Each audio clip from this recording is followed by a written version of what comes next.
আমরা সারাদিন অনেক গুনাহ করে থাকি, ছোট বড় অনেক গুনাহতে আমরা লিপ্ত থাকি। সেসব গুনাহ থেকে আমরা বিরত থাকবো কি করে?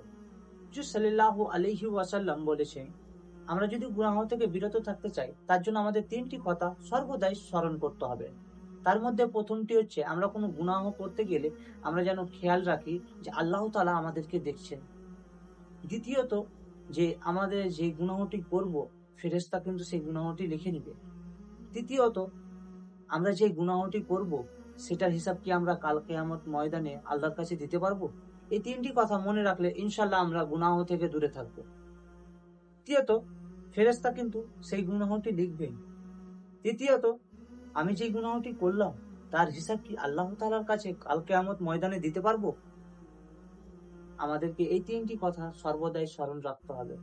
আর এই তিনটি কথা স্মরণ করলে ইনশাল্লাহ আমাদের কোনোদিন গুনাহ হবে না। আসসালামু আলাইকুম ওয়া রাহমাতুল্লাহ।